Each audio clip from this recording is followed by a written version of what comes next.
Hello guys, এখন আমরা একটা ভাইরাল সবজি রেসিপি বানাতে চলেছি। দেখুন, সবজিগুলো আমরা কেটে নিয়েছি, কেটে সুন্দর করে ধুয়ে নিয়েছি। দেখেন সবজিগুলো। এরপর এখানে সিদ্ধ ছোলা নিয়েছি, আবার এখানে সয়াবিন নিয়েছি, ভালো করে ধুয়ে নিয়েছি। এরপর এখানে দেখতে পাচ্ছেন মরিচ বাটা, ধনিয়া পাতা কুচি, আদা বাটা, পেঁয়াজ কুচি, রসুন বাটা। আর যারা নিরামিষ খেতে চান সেক্ষেত্রে আপনারা পেঁয়াজ আর রসুনটা বাদ দিতে পারেন। তো দেখেন, আমরা কড়াই দিয়ে দিয়েছি এবং গ্যাসের চুলা জ্বালিয়ে দিয়েছি। এরপর দেখতে পারতেছেন আমরা সাদা তেল, সয়াবিন তেল, সাদা তেল ইউজ করতেছি। সাদা তেল পরিমাণ মতো দিলাম। এরপর দেখতে পাচ্ছেন আপনারা তেলটা গরম হচ্ছে।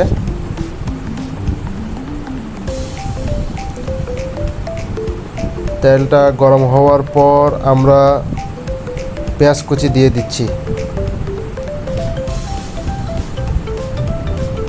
পেঁয়াজ কুচি দিয়ে দিলাম। স্টেপ বাই স্টেপ ফলো করতে হবে, স্টেপ বাই স্টেপ ফলো করবেন। পেঁয়াজ কুচি দিয়ে দিলাম, পেঁয়াজ কুচি দিয়ে একটু নাড়াচাড়া দিয়ে দিলাম। আর আপনারা সবাই আমার চ্যানেলটা সাবস্ক্রাইব করে দিবেন।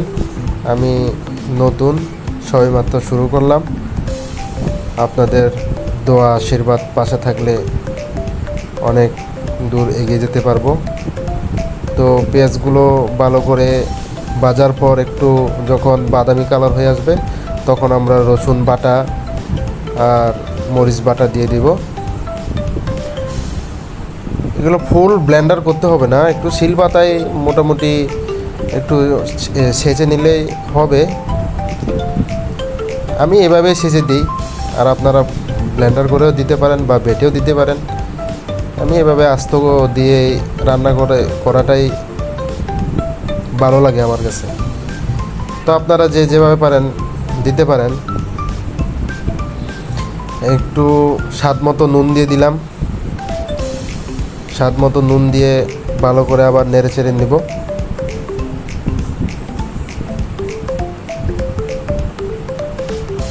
ভালো করে নেড়ে চেড়ে নেওয়ার পর যখন একটু বাদামি বা লালচে ভাব আসবে, তারপর আপনারা এই যে সয়াবিনগুলো দিয়ে দিবেন। সয়াবিনগুলো দিয়ে একটু ভালো করে ভেজে নেবেন।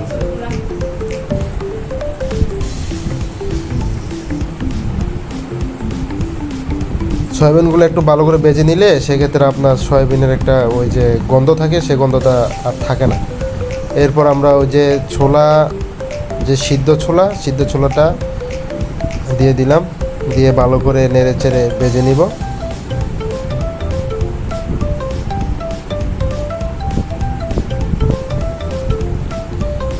আমি আবারও আপনাদের কাছে বলতেছি, আমি নতুন, সবেমাত্র জার্নি শুরু করলাম। ভুল ত্রুটি হলে ক্ষমা সুন্দর দৃষ্টিতে দেখবেন, আর আমার চ্যানেলটা একটু সাবস্ক্রাইব করে দিবেন। এরপর দেখতে পাচ্ছেন আমরা এখানে ভাত রান্না করতেছি। আমাদের ভাত প্রায় হয়ে গেছে। এরপর একটু যখন লালচে ভাব আসবে, বাদামি ভাব আসবে, সেক্ষেত্রে আবার নাড়াচাড়া করে আমরা এক এক করে আমাদের মশলাপাতি দিয়ে দিব। তো দেখতে পাচ্ছেন আমরা লাল মরিচ দিয়ে দিলাম, গুঁড়া মরিচ। আমরা একটু জাল একটু বেশি খাই, তো সেই জন্য একটু জালটা বাড়াই দিলাম। তারপর দিলাম হলুদ, তারপর দিলাম মিক্স মশলা বলতে এখানে জিরা, ধনিয়া মিক্স আর কি। নিজেই মেশিনে ভেঙে নিয়ে আসি, সেক্ষেত্রে মশলাটা একটু ভালো পাওয়া যায়। প্যাকেট মশলা একটু কম ইউজ করি, আমরা নিজেই মশলা মেশিনে ভেঙে নিয়ে আসি, সেক্ষেত্রে মশলার কোয়ালিটিটা, টেস্টটা ভালো পাওয়া যায়। সেক্ষেত্রে মশলাগুলো দিয়ে একটু পানি দিয়ে ভালো করে কষিয়ে নিব। দেখতে পাচ্ছেন নিজের বানানো মশলার দেখেই তরকারি কালারটা কি সুন্দর আসতেছে। ভালো করে নেড়াচাড়া দেওয়ার পর একটু ঢাকনা দিয়ে দিলাম। ঢাকনা দিয়ে আবার দেখলাম এই যে আমাদের মশলা কষানো হয়ে গেছে, তেল ভাবটা বের হয়ে আসছে। যখন তেল ভাব বের হয়ে আসবে সেক্ষেত্রে আপনারা সবজিগুলো দিয়ে দিবেন। সেক্ষেত্রে আমরা আগে একটু শক্ত সবজিগুলো দিয়ে দিচ্ছি। শক্ত সবজি বলতে এখানে আলু, গাজর বা আরও বিভিন্ন আপনারা যদি সবজি অ্যাড করতে চান তো অ্যাড করতে পারেন। এখানে দেখতে পাচ্ছেন আমরা শক্ত সবজিগুলো আগে দিয়ে দিলাম, কারণ শক্ত সবজিটা দিয়ে কষিয়ে তারপর আমরা নরম সবজিগুলো দিব। তা না হলে পরবর্তীতে আপনারা দেখতে পাবেন যে আপনাদের নরম সবজিগুলো একবারে গলে গিয়েছে। সেক্ষেত্রে আবার আমরা ঢাকনা দিয়ে দিলাম। ঢাকনা দিয়ে পরে আবার নেড়ে চেড়ে একটু পানি দিয়ে দিলাম। পানি দিয়ে ভালো করে কষিয়ে নিব। কষিয়ে নেওয়ার পর একটু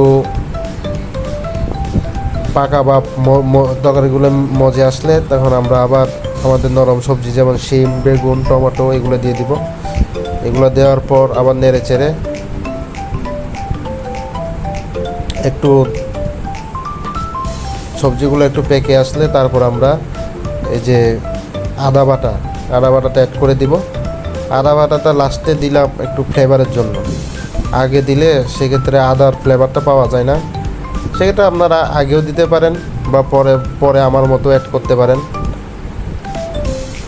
এরপর তরকারিটা হয়ে আসলে আমরা এখানে একটু গরম মশলা অ্যাড করে দিব।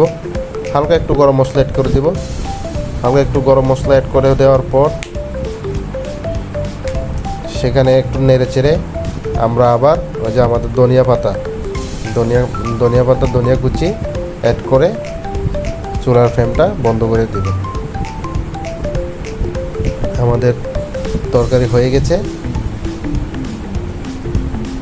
সেক্ষেত্রে এইভাবে আপনারা সবজিটা একটু টেস্ট করে দেখতে পারেন। কেমন হলো বন্ধুরা কমেন্ট করে অবশ্যই জানাবেন, আর চ্যানেলটা সাবস্ক্রাইব করে পাশে থাকবেন।